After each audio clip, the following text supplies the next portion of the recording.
So యథావిధంగా ఎలక్షన్కి సంబంధించిన voting అయితే హోరాహోరీగా జరుగుతుంది.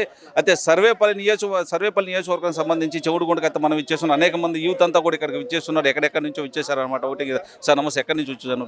నమస్తే అండి, మా స్వస్థలం అయితే చెముడుగుంటాను. మేమంతా చదువుకొని మేము బెంగళూరులో వర్క్ చేస్తూ ఉన్నాము. సో ఇప్పుడున్న పరిస్థితులను బట్టి అన్నిటిని బట్టి మేము కూడా మా వంతు మేము ఎప్పుడుసారి ఓటు వేస్తూనే ఉంటాము. కానీ ఈసారి నుంచి కొంచెం ఇంట్రెస్ట్గా వచ్చామన్నమాట. సో ఎవరైతే మంచిగా మనకు అభివృద్ధి పరంగా ఎవరైతే చేస్తారో వాళ్ళకి ఓటు వేద్దామని చెప్పేసి మేము వచ్చాము. సో అభివృద్ధి పరంగా అంటే మీ అభిప్రాయం, అభివృద్ధి అంటే ఎలా అంటారు? చేంజింగ్ అనా లేకపోతే కంటిన్యూషన్ అనే? చేంజింగ్ అని కంటిన్యూషన్ చెప్పలేము. ఎవరైతే ఎట్లాగైతే మనకి అన్ని రకాలుగా ఉపయోగపడతారో వాళ్ళ పరంగా మనం వాళ్ళకే సపోర్ట్ చేస్తాం. అది ఎట్లా అధికారులందరూ ఇక్కడ ఏర్పాట్లు అన్ని నీట్గా సక్రంగా చేస్తున్నారంటారా? ఏర్పాట్ల పరంగా అయితే అన్ని నీట్గానే ఉన్నాయి, ఇబ్బంది ఏం లేదు. సో అందరికైతే ఫెసిలిటీ, వాటర్ ఫెసిలిటీ అయితే ఏమి, పోలింగ్ బూత్ల పరంగా అయితే ఏమి, క్లారిటీ అయితే క్లియర్గా ఉంది. అదంతా ఏమి ఇబ్బంది ఏం లేదు. ఏవిఎం మిషన్కి సంబంధించి ఏమైనా చిన్న చిన్న లోపాలు ఏమైనా ఉన్నాయా? అవైతే ఏం అబ్జర్వ్ చేయలేదు. సో అంతా బాగానే ఉంది. Super, right. సార్ నమస్తే, ఎలా ఏంటి మీ అభిప్రాయం? అభిప్రాయం బాగానే ఉంది. ఎలక్షన్ స్మూత్గా జరుగుతుంది. మాక్ టెస్ట్ చేశారు బాగానే, అన్ని విధాలుగా సైకిల్కి సైకిల్, ఫ్యాన్కి ఫ్యాన్ పడుతుంది. సో అన్ని రంగాల్లో అభివృద్ధి చెందాలంటే మంచి ప్రభుత్వాన్ని ఎన్నుకోవాలి. ఇప్పుడు చూస్తున్న రాష్ట్రాన్ని ముందున్న ఆ ప్రజల అభిప్రాయం మేరకు మంచి ప్రభుత్వాన్ని ఎన్నుకుంటారని అందరం యూత్ అంతా వచ్చున్నాము. ఓటింగ్ బెంగళూరు, హైదరాబాదు అన్ని ప్లేసెస్ నుంచి వచ్చేస్తున్నాము. సో ఇక్కడ ఏర్పాట్లు అన్నీ కూడా సక్రంగా ఉన్నాయని మీరు భావిస్తున్నారా? బిఎల్ఓస్ కానీ విలేజ్ అసిస్టెంట్స్ ప్రతి ఒక్కరు వాళ్ళ వంతు కృషి మంచిగానే ఉంది.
ఎలా జరుగుతుంది సార్ ఇక్కడ పోలింగ్ అంతా? చాలా బాగా జరుగుతుందండి.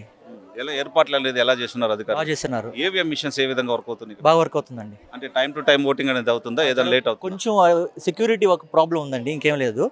ఆ సెక్యూరిటీ ఇద్దరిని అరేంజ్ చేశారు, ఇద్దరిని అరేంజ్ చేస్తుంటే కొంచెం బాగుండేది. అది అంటే దివ్యాంగులు అంటే పేద ముసలి వాళ్ళు వస్తుంటారు కానీ ఒక వీల్ చైర్ ఇచ్చారు, ఒక 5 వీల్ చైర్స్ ఇచ్చుంటే బాగుండేది. అది ఎట్లా వాళ్ళకి డైరెక్ట్ ఓటింగ్ ఉందా, వాళ్ళు కూడా వెయిట్ చేయాల్సినటువంటి పరిస్థితి? వాళ్ళైతే డైరెక్ట్ పంపిస్తున్నాం. సో మొత్తానికి చిన్న చిన్న సెక్యూరిటీకి సంబంధించి ప్రాబ్లం తప్ప కొరవన్నీ ఓకే అంటారు? బాగానే ఉంది. అంటే వాటర్ కావచ్చు, మజ్జిగ ఫెసిలిటీస్ ఏమైనా కల్పిస్తున్నారు? అన్నీ ఉన్నాయి. మెడికల్ క్యాంపు ఉందండి, బాగానే ఉంది. Okay okay, right, thank you. So అదేవిధంగా చెవుడుగుంటకు సంబంధించిన రవికుమార్ యాదవ్ గారు మనతో ఉన్నారు. ఒకసారి ఆయనతో మాట్లాడదాం. సార్ నమస్తే, ఎలా జరుగుతుంది ఇక్కడ సార్వత్రిక ఎన్నికలకు సంబంధించి ఓటింగ్ అంతా? బాగా జరుగుతుంది. ఈ పంచాయతీ నుంచి జనాలు ఓటు హక్కు వినియోగించుకోవడానికి అందరూ క్యూలో, ఉదయాన్నే 6 గంటలకి క్యూలో వచ్చి నిలబడి వాళ్ళ ఓటు వేయడానికి చాలా ఉత్సాహంగా ఉన్నారు. ఎక్కువ వేయాలని ఉత్సాహంగా ఉన్నారు. కానీ వేసేవాళ్ళంతా కూడా మేము ఎక్స్పెక్ట్ చేసేది ఎక్కువగా ఫ్యాన్ గుర్తుకి ఎక్కువ వేస్తున్నారు అనేటువంటి మేము మా యొక్క ఆలోచన. సార్ ఇక్కడ ఏర్పాట్లు ఏ విధంగా ఉన్నాయి? అధికారులు ఎలాంటి ఏర్పాట్లు చేస్తున్నారు? బాగున్నాయి, ఏ ఇబ్బంది ఏమి లేదు. అందరికి బాగానే ఉండి స్లిప్పులు రాయించేవాళ్ళు ఏదన్నా కానీ, అధికారులు కానీ, మెడికల్ వాళ్ళకి సంబంధించి కానీ అందరూ కూడా ఏర్పాట్లు బాగానే ఉన్నాయి. ఏ ఇబ్బంది ఏమి లేదు, ఎలాంటి ఇబ్బంది లేదు. ఎలాంటి అవాంఛనీయ సంఘటనలు జరగడానికి కూడా ఇక్కడ అవకాశం లేదు. అందరూ కూడా ఉమ్మడిగా కూడా అందరూ అన్నదమ్ములు మారి కానీ ఈ ఎలక్షన్ బాగా చేస్తున్నారు. రైట్, అదే విధంగా మనతో కొంచెం రమేష్ గారు ఉన్నారు. ఒకసారి మాట్లాడదాం. సార్ నమస్తే, ఇక్కడ ఏవిఎం మిషన్లకు సంబంధించి లిటిల్ బిట్ ప్రాబ్లమ్స్ ఉన్నాయి అన్నట్టు విన్నాము. అట్లా ఏం లేదు, అంతా బాగానే ఉన్నాయి, అంతా సవ్యంగా జరుగుతుంది. కాకపోతే ఓటింగ్ ఒక లేట్ అవుతుంది. ఇక్కడ సౌకర్యాలు ఏర్పాట్లు అంతా కూడా ఎక్సలెంట్గా ఉంది, బ్రహ్మాండంగా ఉంది. దాంట్లో ఏం సందేహాలు. మీ ఆధ్వర్యంలో ఎలాంటి ఏర్పాట్లు చేస్తున్నారు ఇక్కడ? మా ఆధ్వర్యంలో ఇయ్యే చిన్న చిన్న వాటరు, వాళ్ళకి ఏమైనా ఫెసిలిటీస్ కావాలన్నా, పేదవాళ్ళు వస్తే అదే వికలాంగులు దివ్యాంగులు వాళ్ళు వస్తే వాళ్ళకి ఆటోలు సప్లై చేయటం అవన్నీ స్వచ్ఛందంగా చేస్తున్నాం. ఓకే. ఎప్పటి నుంచో చేస్తున్నారు స్వచ్ఛందంగా. అదే విధంగా వాళ్ళకి ఏదైనా సపరేట్గా వెళ్ళి ఓటు వేసేటువంటి ఏదన్నా దారి ఏర్పాటు చేస్తున్నారు దివ్యాంగులకి వికలాంగులకి సంబంధించి? వాళ్ళు డైరెక్ట్గా వాళ్ళు పోతే ఈ దివ్యాంగులు కానీ వికలాంగులు కానీ వాళ్ళు వీళ్ళు పోతూ ఉంటే డైరెక్ట్గా అధికారులే వాళ్ళు కోఆపరేట్ చేసి డైరెక్ట్గా పోయి ఓటు వేయిస్తున్నాం. ఎలా ఉంది సార్ మీ ఫీలింగ్? ఇక్కడ ఓటు శాతాన్ని బట్టి ఏ విధమైనటువంటి అభిప్రాయం మీలో కలుగుతుంది? చూద్దాం, చూసి చెప్తాను దాన్ని. ఏంటి సార్ మీ అంటే ఉంటుంది కదా, అంటే ఎన్నో సంవత్సరాల నుంచి పోలింగ్ అనేది కండక్ట్ చేస్తూ ఉంటారు, ఏదో ఒక ఫీలింగ్ మీలో ఉంటుంది కదా?